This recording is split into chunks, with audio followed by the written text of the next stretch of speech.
చదువుల తల్లి సావిత్రిబాయి పూలే 194వ జయంతి కార్యక్రమాన్ని నిర్వహించారు. ఈ కార్యక్రమంలో ఆల్ ఇండియా అంబేద్కర్ యోజన సంఘం జాతీయ ప్రధాన కార్యదర్శి డాక్టర్ మెండం సంతోష్ కుమార్ మాట్లాడుతూ సావిత్రిబాయి పూలే జయంతిని ఆంధ్రప్రదేశ్ ప్రభుత్వం టీచర్స్ డేగా ప్రకటించాలని, అలాగే ఆమె జీవిత చరిత్రను పాఠ్యాంశాలుగా ఏర్పాటు చేయాలని ఆంధ్రప్రదేశ్ ప్రభుత్వాన్ని డిమాండ్ చేశారు. అదేవిధంగా సావిత్రిబాయి పూలే కుల నాయకురాలు కాకుండా జాతీయ స్థాయిలో ఆమె పడిన కష్టాన్ని గుర్తించి ప్రతి ఒక్కరికి తెలియజేయవలసిన బాధ్యత నాయకుల మీద ఆధారపడి ఉందని అన్నారు. చాగంటి సంజీవ్ మాట్లాడుతూ ఈ దేశంలో స్త్రీలు పాలకులుగా విద్యావంతులుగా అయ్యారంటే సావిత్రిబాయి పూలే శ్రమ ఎంతైనా ఉందని చెప్పి కొనియాడారు. ఈ కార్యక్రమంలో పళ్ళెం ప్రసాద్, నూకపెయ్యి కార్తీక్, దాసరి శ్యామ్, పాకా ప్రభాకర్, ఎన్ గంగరాజు, కనకొళ్ల మురళీకృష్ణ, తెనాలి సురేష్, దిలీప్, రాజశేఖర్ తదితరులు పాల్గొన్నారు.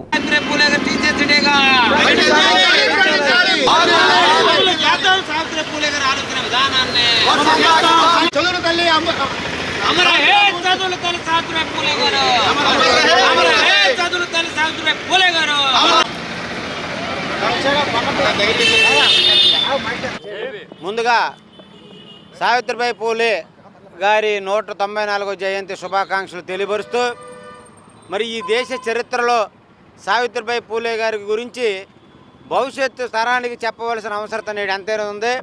మరి చరిత్ర మరిచిన వాడు తిరిగి చరిత్ర సృష్టించలేడని బాబాసాహెబ్ అంబేద్కర్ చెప్పిన విధంగా సావిత్రి పూలే గారి యొక్క చరిత్ర నేటి సమాజానికి అవసరం.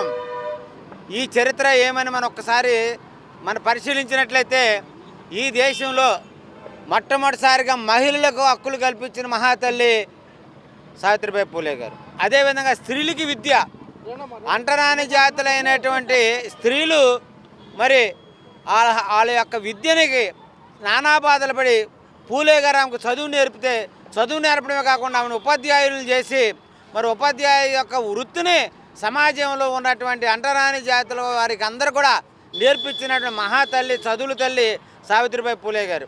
అదే కాకుండా సరస్వతీదేవి అంటాము, సరస్వతీదేవి ఉందో లేదో మనకు తెలియదు. కానీ నిజానికి చదువుల తల్లి సరస్వతి అని చెప్పాలంటే సావిత్రిబాయి పూలే గారినే చెప్పాలి.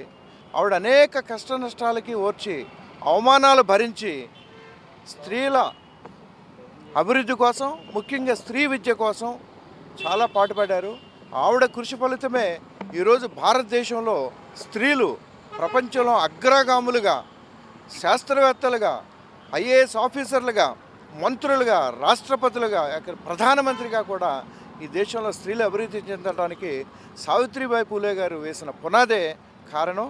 కనుక ఆవిడ కృషికి తగ్గట్టు భారతదేశం, మన సమాజం ఆవిడని గౌరవించుకోవాలని భావిస్తూ కోరుతూ ఆవిడ జన్మదిన సందర్భంగా అందరికీ జై భూములు, జై పూలే.